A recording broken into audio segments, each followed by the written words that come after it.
Shenley Laboratories, producer of Penicillin Shenley and Shenley Pharmaceuticals, presents the Encore Theater.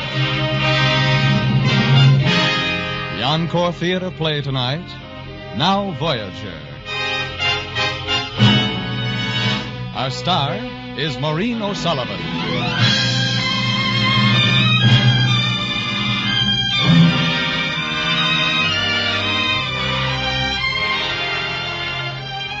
Tonight, Shenley Laboratories presents another in a new series of great dramatic programs. Some of our stories are fact, the struggles and accomplishments of great men of medicine. Others are fiction, stories of devotion to an ideal, individual heroism, or courage. By these programs, Shenley Laboratories would remind you that medical science and progress is not cold, impersonal research or pages of statistics, but a warm human story told in living terms. Whether it's the life of one of medicine's immortals or the everyday record of service rendered by your own physician.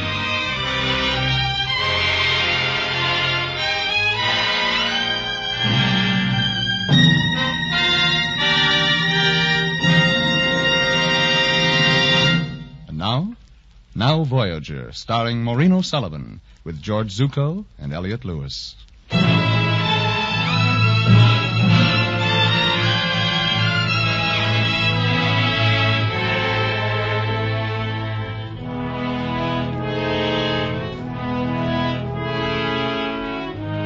In his study in his great sanitarium at Cascades, New York, the world-renowned psychiatrist Dr. Henry Jackwith sits, writing in his journal. I met Charlotte Vale for the first time in her own home. Her sister Lisa had come to me and asked me if I would consider taking Charlotte's case. There were details about it that interested me, so I went to Boston. The moment I met Charlotte's mother, I began to understand a lot of things. Charlotte was a late child, Dr. Jackwith. The child of my old age, I've always called her. I was well into my 40s when she was born. Her father passed on soon after. My ugly duckling. Of course, it's true that all late-in-life children are marked. Well, often such children are not wanted. That can mark them. I've kept her close by me, always. When she was young, foolish, I made decisions for her, and always the right decisions. You would think a child would wish to repay a mother's love and kindness. Yes, Mother. Hello, Lisa. Charlotte, darling. This is my very good friend, Dr. Jackwith. I wanted him to see you. How do you do, Miss Vale? Dr. Jackwith? Lisa feels that your recent peculiarities, your fits of crying, your secretiveness, indicate that you're on the verge of a nervous breakdown. Is that what you're trying to achieve? Why, no. No, it isn't Dr. at all. Jackwith has a sanitarium. In Vermont, I believe. Probably one of those places with a high-wire fence and yowling inmates. Well, now, I wouldn't want anyone to have that mistaken notion. Cascade is just a place in the country. People come there when they're tired. You go to the seashore, they come there. The very word psychiatry, Dr. Jackwith. Doesn't that fill you with shame, Charlotte? My daughter, a member of our family. There's nothing shameful in my work or frightening or anything else. It's very simple, really, what I try to do. People walk along a road, they come to a fork in the road. They're confused, they don't know which way to take. I just put up a signpost. Not that way. This way. If you'll excuse me, I... Miss Vale, wait. Don't run away. Look, I wonder if I might ask you a favor. Will you be nice enough to show me around the house? It's such a beautiful place, and one doesn't often get the chance to see these old Boston houses. I'd rather like to see what your room is like. I'm not your patient yet, Doctor. Oh, of course not. I've seen the rooms of a lot of people who aren't my patients. My friends. I'd hoped that you and I... Oh, but of course, if you'd rather not. It's on the floor above. When I was 17, I stayed out once until after midnight. That stair tread hasn't been fixed since. Here we are. She locks her door. Make a note of it, Doctor. That's significant, isn't it? Well, it signifies it's your door. I've never heard it said that a woman's home is not her castle. Here it is, Doctor. My castle. Her castle. A set of mahogany furniture selected by her mother. Very obviously selected by her mother. A picture of the Colosseum by moonlight. An etching of pigeons in St. Mark's Square. A Gloucester sea scene. On one side of the room was a workbench complete with a set of tools for carving ivory. On the bench there was some raw ivory, a half-finished figurine, and 2 exquisitely designed boxes. Did you do this? Oh, why shouldn't I? The point is how you could. They're beautiful. I have a very real admiration for people who are clever with their hands. You may have one of them if you like. Oh, I would indeed. Well, that's very kind of you. I'm very fond of such things. You wouldn't happen to have a cigarette hidden away someplace, would you? Do you think I hide cigarettes in my room, Doctor? Oh, no, it isn't that. I must have left mine in my car. Oh, where do I hide them, Doctor? On the shelves behind the books? Cigarettes and medicated sherry and the books that my mother would never allow me to read? A whole secret life hidden up here behind a locked door? You're very perceiving, Doctor. Your mother's quite a tyrant, isn't she? My mother's kept everything she could out of my life. When I was 20, I fell in love. But the man wasn't good enough for a Vale of Boston. What man is suitable, Doctor? She never found one. What man would come along and look at me and say, I want you? I'm fat. My mother disapproves of the falderals of diet. Look at these shoes. My mother approves of sensible shoes. Look at the books on my shelves. My mother approves of good, solid books. I'm my mother's well-loved daughter. I'm her companion, her servant. My mother. You'll never get another pair of eyes, as your mother would say, if you spoil them with tears. Dr. Jackwith, can you help me? When we were talking downstairs, you talked about a fork in the road. Oh, there are so many other forks further along the road. So many. Put away your book and wipe off your eyeglasses and come downstairs. I'm going to suggest to your mother that you come to Cascades for a few weeks.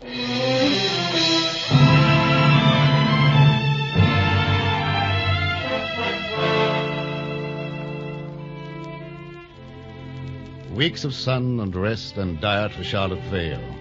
Weeks while her tears retreated and her hands became more steady. As time passed with her sister Lisa's help, her appearance was changed. The sensible shoes disappeared for more attractive ones. Her hair was cut to hang loose on her shoulders, and her clothes were chosen to set off her new personality. Outwardly, she was a completely poised, lovely woman. But inwardly... Hello, Charlotte. Hello, Lisa. Dr. Jackwith. Certainly is beautiful out here in the gardens. Oh, yes, isn't it? Dr. Jackwith tells me you're almost well. She is. He says I'm well enough to leave here now. That I've got to go home. Oh, Lisa, I dread it. I dread it horribly. It's awful, I suppose, not to want to go home and be with her, but... Stop, look, and listen. New England conscience on the track. Well, you may not have to go home. May I tell her, Dr. Jackwith? Oh, later, maybe. You'll see how she behaves. We have a scheme, your relative and I. What is it?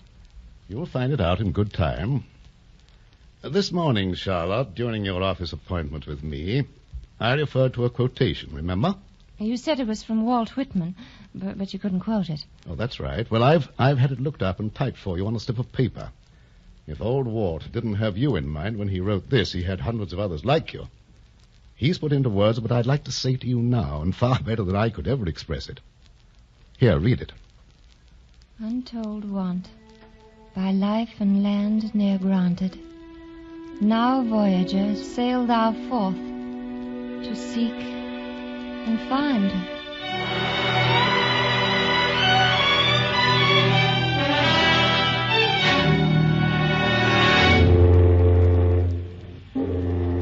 She was nervous when she started on the cruise to South America, and she kept pretty much to herself.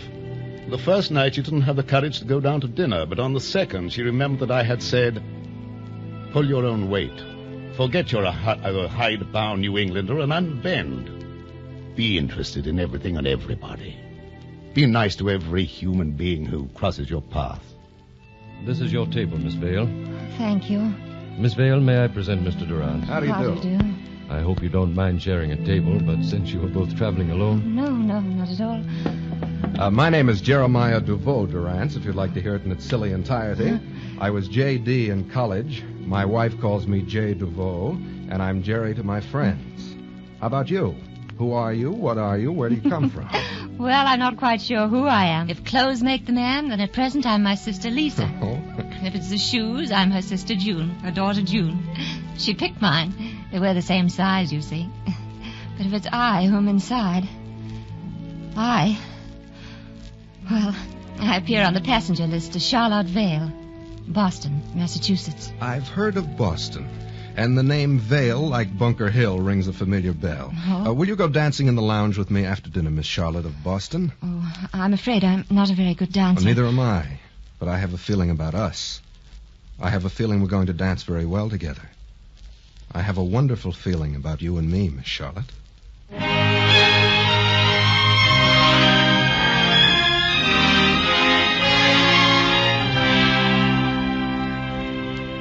It's wonderful up here on deck, isn't it? The air has a taste to it.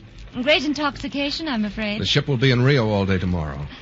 Will you have lunch with me and help me do some shopping for my daughters? Your daughters? Yes. Here, I'll show you a picture. Oh, who is that knitting? That's Isabel, my wife.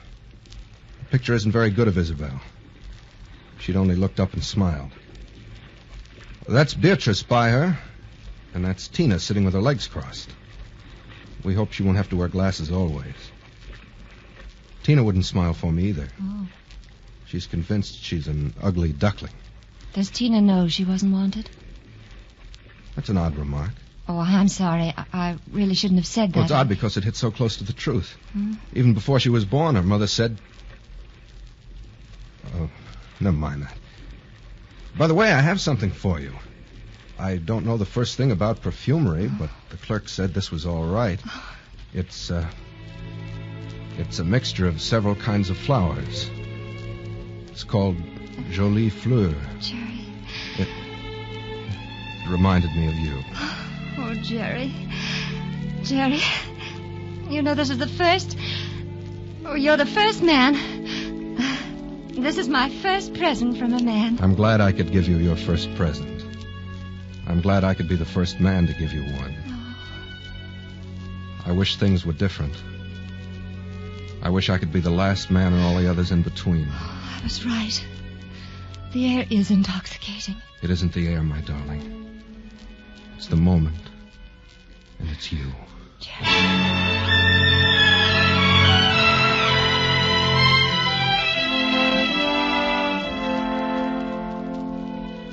There were other friends of Jerry Durance's on the ship, a young couple who had been friends of his for years. On the morning the ship docked at Rio, Jerry and Mac were playing deck tennis, and Charlotte and Mac's wife, Deb, sat talking.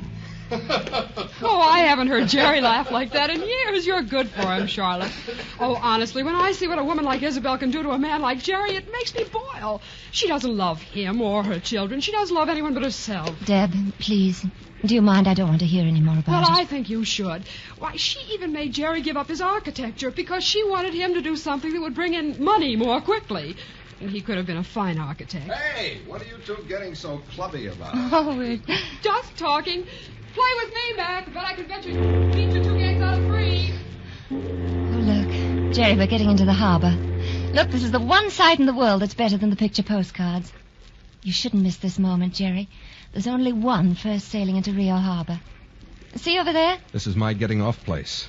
Yes. Your boat goes on in 3 days. Will I see you? Not unless you pay more attention to your guide. Thank you. On your left over there. Sugarloaf? That's right. We'll take a cable car to the top. Up on that mountain, there's something to please your architect's heart. Did Deb tell you I used to be an architect? Look at it, Jerry. The Christus statue. You wouldn't think from here that there's a way to get to the top, but there is. We'll get there. They say that it's the closest that you can get to heaven.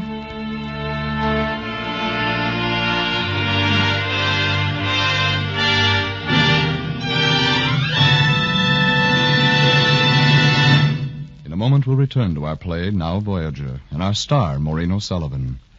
But first, an important message from our sponsor concerning one of humanity's great healing aids. A sound mind in a sound body. Down through the ages, physicians everywhere have dedicated themselves, their lives, their studies, to the end that more and more people might enjoy mental as well as physical health. Your own family doctor, through his training and his understanding, is directing his energies toward the attainment of this ideal. He is also reading and studying constantly the findings of research workers in laboratories all over America. Laboratories such as those maintained by Shenley. At Shenley Laboratories, an extensive program of continuing research has developed many specialized penicillin products, penicillin tablets and troches, penicillin ointment, and ophthalmic ointment for the treatment of certain infections of the eye. In the future as well, Shenley Laboratories will continue devoting its interests to the cause of medical progress. In studying the healing possibilities of drugs derived from fermentation processes, and other drugs as well, Shenley hopes sincerely to contribute a share in expanding the frontiers of medical knowledge, and thereby to aid your doctor in his work of keeping you well. Now, the second act of Now Voyager, starring Maureen O'Sullivan, with George Zucco and Elliot Lewis.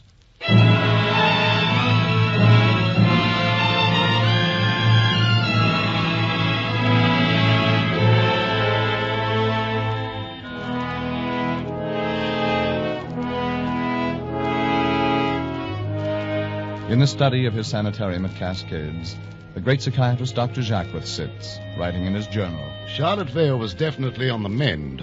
No more hysteria, no more grief. But she was up against a great problem now, and her future peace of mind depended completely on her response to the problem. The Voyager had sailed forth, had sought, had found. On the third day that the ship had remained in Rio, she and Jerry went for a ride high in the mountains above Rio. The driver missed a turn, and the car rolled over the mountain to a small plateau halfway down the mountain.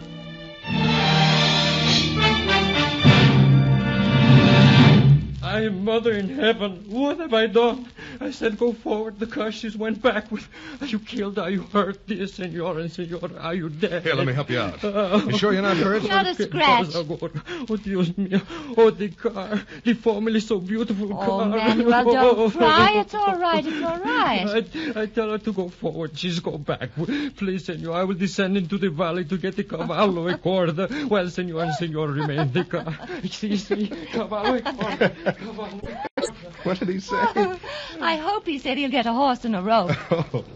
Uh-oh. It's beginning to storm. Oh, there's some sort of a shelter over there. Well, come on. We'll run for it.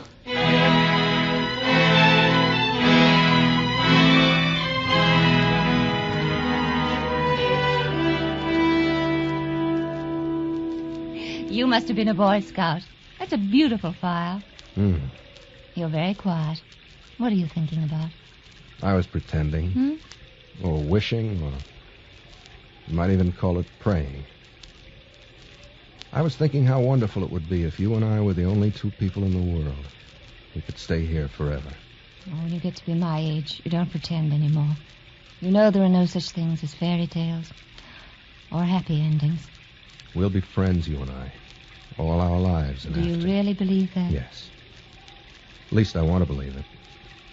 I want to believe that there's a chance for such happiness as this to be carried on somehow, somewhere. There isn't. In a few days, this will be gone, like footprints in the snow, leaving no trace when the snow melts, leaving nothing. Except what we remember. All our lives, wherever you are, wherever I am, we are what our memories are. Whoever gave us this chance to be near each other will give us only one chance. Darling, why are you crying? Don't you know what I'm saying? Don't you realize I love you? I know, and I can't believe it. I suppose these are really tears of gratitude. An old maid's gratitude for the crumbs offered. Please don't talk like that. No one ever called me darling before you did. Darling. Jerry. Darling.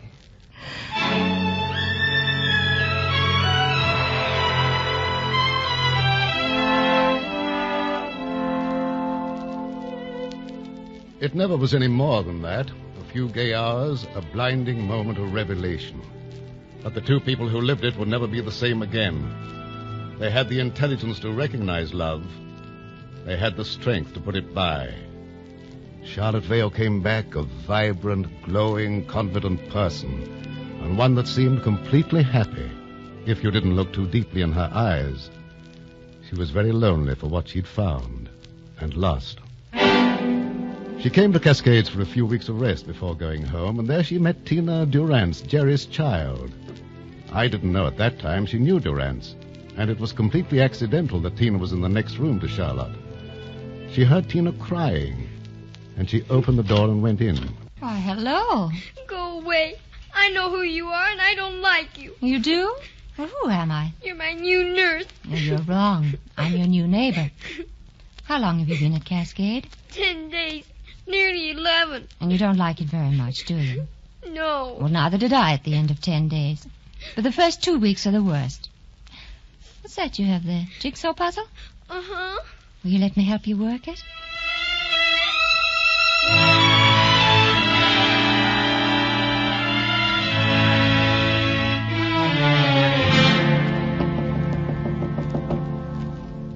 Come in. Miss Charlotte. Oh, Tina, darling, what's the matter? Can I sleep in here with you? Why, of course you can. Oh, has something happened? Something terrible. Oh? That awful Miss Warner said there would be a nurse here for me tomorrow night. Oh. Why must I have a nurse? Nobody my age has a nurse. I'll be so ashamed. Now, Tina, listen to me. Listen, Tina. I'll talk to them tomorrow. I'll ask them to give you another trial without a nurse, I'm an old friend of Dr. Jackwith's, and I'll tell him, too. You leave it to me, will you? You're good to me. Why are you so good to me? Oh, lots of reasons. But one is enough. There was someone who was good to me once when I needed someone. I'll go to sleep, Tina, and I'll tell you a story. Here, I'll turn the bed down. Now then, close your eyes, make your muscles go all limp, and I'll tell you a story. There, that's better. Now pretend you're a child, because this story may be too young for you. Once upon a time, there was a little girl, and she was afraid.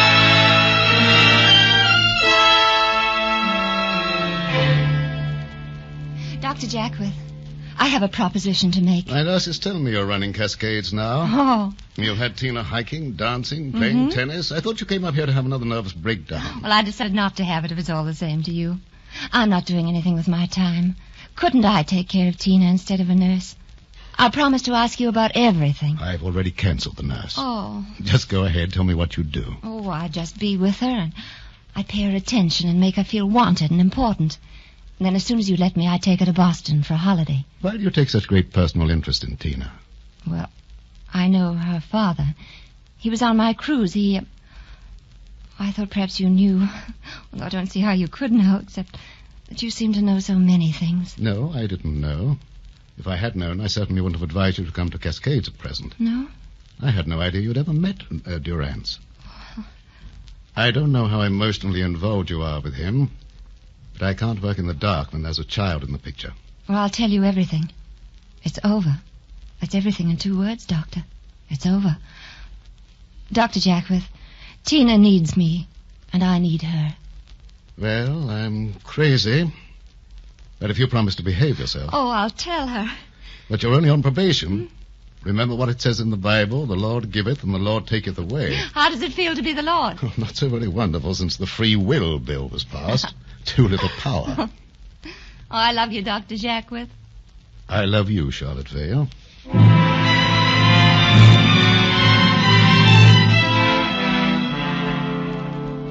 Charlotte and Tina brought great good to one another and great happiness. Charlotte found the child she had missed, and Tina, the mother. I got permission from Durrance for Tina to go to Boston with Charlotte, and many months later I took him down with me to visit them. I was a little nervous about that meeting, and more than a little apprehensive when Charlotte and Jerry went in the library and closed the door. How do you like your daughter, Jerry? She's lovely. But, Charlotte, I'm going to take her home. Oh, no, you can't. Oh, Dr. Jackwith said it would be the worst thing in the world for Tina to go home now. I don't care what he says.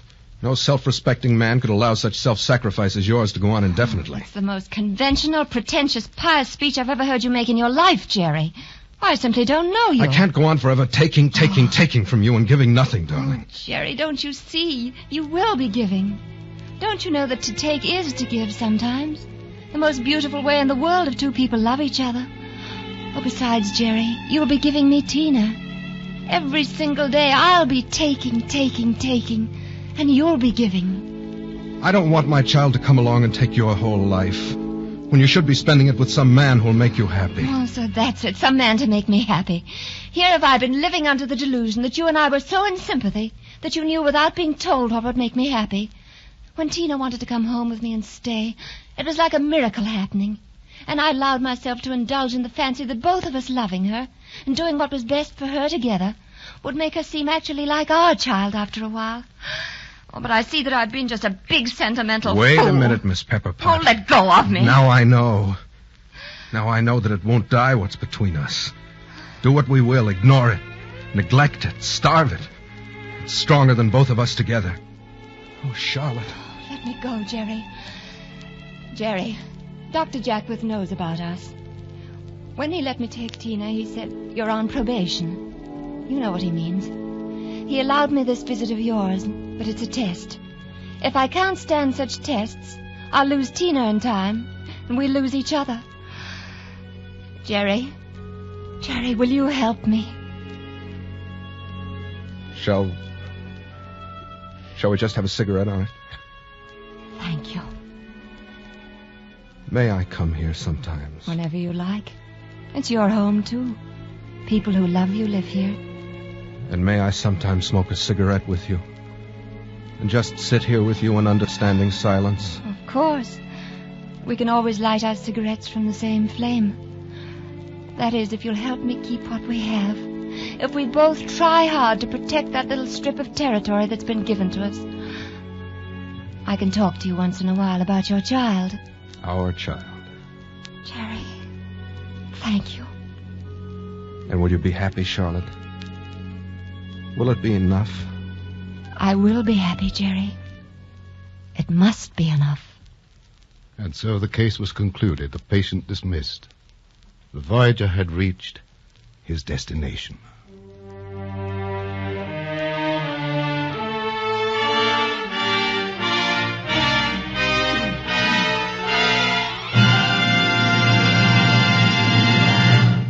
In a moment, we'll bring back our star, Maureen O'Sullivan. Ladies and gentlemen, Shenley Laboratories, maker of penicillin Shenley, would remind you that the American standard of health is higher than that of any country in the world. But, warning, danger ahead. That is the meaning of a recurring ache or pain, or chronic under-par feeling. It is of utmost importance to you to heed this warning and see your family physician immediately. Serious diseases may often be arrested when detected and treated in their incipient stage. Shenley Laboratories urges you take advantage of the years your doctor has invested in gaining knowledge and experience that will benefit you. Consult your doctor regularly. And now, ladies and gentlemen, Miss Maureen O'Sullivan. Ladies and gentlemen, to sum up the spirit of this Shenley Laboratories program, this simple and beautiful prayer of the physician, written centuries ago by Maimonides, seems to me to be apt and fitting.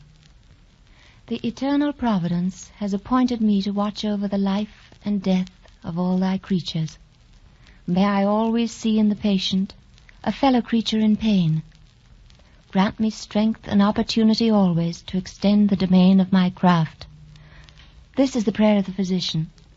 It is ages old, yet today it is as new as the hope for a peaceful way of life for all the world.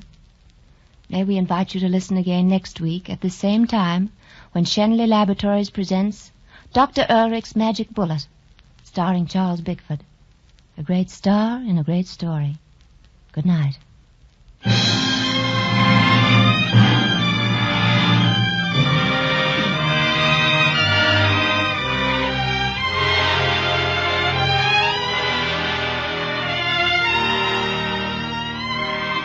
Now Voyager was produced and directed by Bill Lawrence and was presented through the courtesy of Warner Brothers, who this year is celebrating the 20th anniversary of Sound Pictures. It was a Gene Holloway adaptation. We are most grateful to Maureen O'Sullivan, who stepped in at the last minute to replace Loretta Young, whose illness made it impossible for her to appear tonight. This is Frank Graham speaking for Shenley Laboratories, producer of Penicillin Shenley, and inviting you to listen next Tuesday at the same time when you'll hear Charles Bickford in Dr. Ehrlich's Magic Bullet. This is CBS, the Columbia Broadcasting System.